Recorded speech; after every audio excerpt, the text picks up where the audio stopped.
Right, so another defeat away from home for Nottingham Forest. We're very used to saying that by now, and this wasn't a particularly bad game. It was just the same old that we're used to, really. And I don't think we can really lose perspective with the fact that we played so well against Fulham, and we were all thinking that maybe we could take it into this game. But ultimately, that Fulham game was just one game. It was all about how he responded. It is only one game. It's a big six-side away. Those kind of games don't define whether you're good enough to stay in the league or not. It's against teams around you, which we haven't had the best record against. But then getting a result against Fulham was very positive and very, it definitely gave us all a boost, quite clearly. I mean, an unchanged lineup today against Tottenham, a 3-1 defeat, of course. Like I say, I don't even think it was too bad in a lot of areas, especially towards the end of the first half. We were arguably better than Spurs in a lot of areas, but it's just how we came out in the second half, and within 10 minutes we're kind of back to that typical Nottingham Forest away performance of just imploding and then it kind of just petering out. Let's go over this game though in a bit more detail. Please do make sure you like the video and subscribe if you're new to the channel. We are not too far away from 6,000 subscribers, which would be an amazing achievement, so please help us out. Let's get there. From the very get-go, really though, we were under the cosh. It was very much Spurs domination, queuing up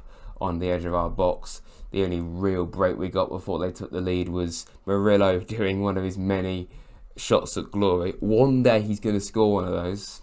He really is. I can see it. I mean, that run he did against Palace from his own half, the shot he had from Luton from his own half, the shot he had today. This, I think, was from 81 yards, or not too far off that. This was not long followed up, though, by him scoring an own goal from a Timo Werner cross. It's unfortunate. I can't really have a go at anyone, or it's just an unfortunate situation. There was no Spurs player there. It was one of our own men, and it just is what it is, unfortunately. I'm happy, though, with the way we responded. Very happy, because we responded brilliantly. A great counter-attacking goal going down the right-hand side. Nico Williams starting this one. A great ball to Alanga, then Alanga finding that man in form, Chris Wood. What a player he's been for us this season. Some of the best form, I think, probably in his career, surely. He's just been amazing.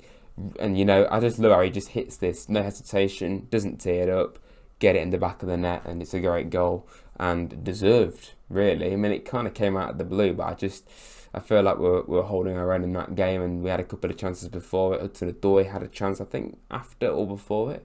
I know he definitely had a chance, though, and this is the frustrating part about this game. This is what I take away from it. We may have ended up losing this, but this goal was great, and then we had so many other chances in and around the first half and the very start of the second. Wood could have easily have scored 3 or 4, 5 goals. He had that many. Not too long after we did equalise, Yates had a shot at goal, and then Wood hit the post from about a yard out. I don't know how he did that.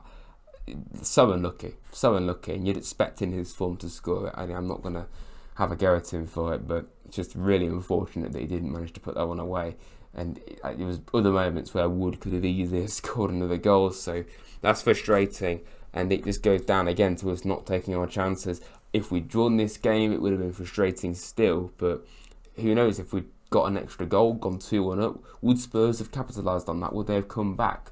Would us missing those chances, would that have allowed Spurs to go on and get 2 goals like they did? Who knows? You know, it's obviously hypothetical, that, but if we'd have capitalised and scored an extra chance, would that game have gone differently? I think it may have done. So the fact that we just peter out and concede 2 goals in quick succession again, which we have done so many times these last 2 seasons, it's so boring at this stage how many goals we concede in quick succession. It just kills the game completely and you're out of it. Like Villa away, you know, 3 goals in half an hour, 3-0 down.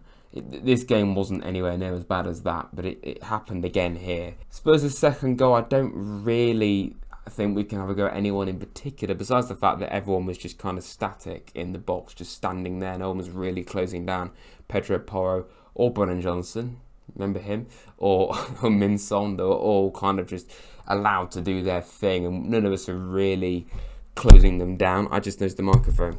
Will I ever do a video where I don't do that? No one was really closing them down. We were just kind of parked in our own penalty box.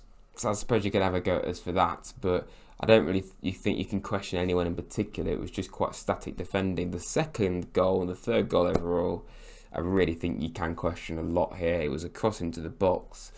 The defence was a bit disjointed. Nico wasn't really in the back line. Then you had the other three parts in the penalty box. The problem here is you've got three Spurs players just basically in free space. Pedro Porro, Son, I forget who the other one was, but there were so many Spurs players just could have easier took a shot. It's a good ball in. Bentancur headed it over. Quite a clever header, really. But then you've got, like I say, Pedro Porro in an absolute ton of space, and I mean, he couldn't really miss. I mean, I can't not mention Matt Sells, some amazing saves in this game. I mean, to be fair, both the goals that Spurs scored here were really, really good finishes, especially Van der Ven's goal. But I just think we made both of them too easy, especially Pedro Porro's one. And people were then really questioning the substitutions and why we didn't make changes a bit sooner or immediately after we'd even gone 2-1 down. And some were even calling at half time we should have took Ryan Yates off. I haven't even mentioned the fact that he got punched in the stomach and nothing happened. Have that what you will, but I think they should have been at least a yellow card there for Maddison, very minimum. And that's me being polite.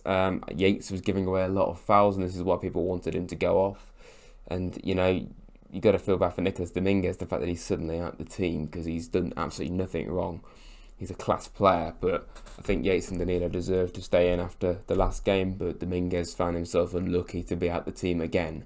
But he probably should have come on at half-time based off the fact that Yates was on a booking and a walking red card potentially. But I do think that James Maddison was no better for what he did to Yates at the end of the first half. Then when we do make changes, we take off Chris Wood, which was absolutely baffling. And then initially I thought there was something really strange about taking Gibbs White off as well. As it turns out, he was carrying an injury, so that's understandable. But what I don't understand is Nicolas Dominguez, absolutely fine, bring him on. But Divock Origi, I don't understand what Nuno's got with Divock Origi, but I don't think it works. I don't know what he sees in him at all. He bought Gio Reyna on eventually, but I just don't get why he's like his go-to man. I think secretly he wants to play Origi, but he just kind of knows he can't. I don't know what it is, but he seems to love playing Divock Origi, and he just doesn't offer anything to us, or certainly hasn't. He's had a couple of good moments, but he's just been so bang average, if you ask me. And I'm not someone to go into players, but I just don't think he's worked at all.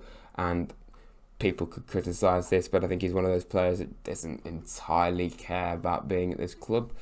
That's another subject, but I just don't think he's going to walk away from playing for Nottingham Forest with thinking, oh yeah, love my time there. Just don't think he looks that arse, to be honest. Anyway, that's another subject. Who else came on? Cameos to Sangara and Montiel, and obviously Reyna came on too. Yeah, I mean, Sangara and Montiel are two other players that are kind of luxury players, I suppose, that haven't really been working out for us. But yeah, that's one thing I want to mention, actually. I find it quite funny how we took off Yates, so someone else had the armband. Nico got it for like 5 minutes. Oh, I'm captain of Nottingham Forest. Then he went off. Someone else got the armband. I don't even know who. It's like, yeah, we're losing, but let's just give everyone captaincy for a bit. So yeah, something really just could have been a lot worse. Could have been better though, for sure.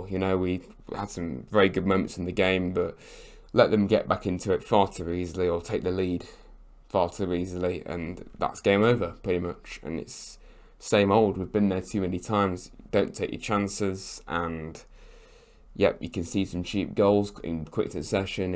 It's basically a very long way back, and it just petered out again. So it's just frustrating, but it's not a game that's going to define us as such. Wolves at home is the game that can define us, and I don't even know if we've got after that. Everton, yeah, it's some big games still left to play. Sheffield United, Burnley, Chelsea, Man City. Again, Chelsea, Man City, especially Man City. Can't really read too much into them, but we've got to go for every game now. We have to, got no choice. Please make sure you like and subscribe to Rads if you've enjoyed this review and all my content. Please make sure you do that. And yeah, thanks for watching, everyone. I'll hopefully do a video in the week. There should be a video in the week, but of course Wolves at the weekend, next weekend, so there'll be a vlog for that. So stay tuned. The Reds, thanks for watching.